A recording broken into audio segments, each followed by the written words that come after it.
सूरज की पहली किरण जैसे ही धरती को छूती है, रामू किसान की आंख खुल जाती है। वो एक छोटे से गांव में अपनी पत्नी, 2 बच्चों और बूढ़े माता-पिता के साथ रहता है। रामू मेहनती है, लेकिन पिछले कुछ सालों से सूखा पड़ने के कारण उसकी फसलें बर्बाद हो रही थीं। रामू खेत पर जाता है, दरारों वाली सूखी जमीन को देखता है।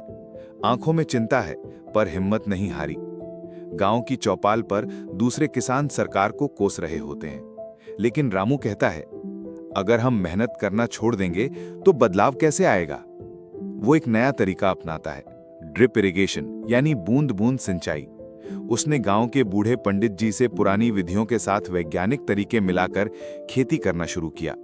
1 साल बाद खेतों में हरियाली लौट आती है। रामू की फसल लहलहा रही होती है। लोग उसे देखने आते हैं।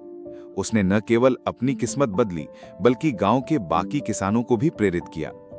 रामू ने गांव के स्कूल में बच्चों को खेती के बारे में पढ़ाना भी शुरू कर दिया, ताकि अगली पीढ़ी भी खेती को सम्मान दे। रामू की मेहनत की खबर सरकार तक पहुंचती है। उसे श्रेष्ठ किसान पुरस्कार मिलता है। गांव में पहली बार टीवी वाले आते हैं, इंटरव्यू होता है। रामू कहता है, किसान वो है जो मिट्टी से सोना उगाता है। अगर हमें सम्मान और साधन मिलें तो भारत फिर से सोने की चिड़िया बन सकता है। अब रामू का परिवार खुश है। गांव के बाकी किसान भी उसकी राह पर चल पड़े हैं। सूखा अब भी आता है, लेकिन अब किसान तैयार हैं, तकनीक और मेहनत के साथ।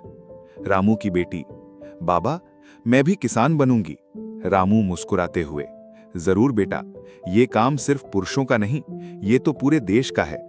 ये कहानी बताती है कि अगर किसान को सही जानकारी, हिम्मत और थोड़ी मदद मिले तो वो असंभव को भी संभव बना सकता है।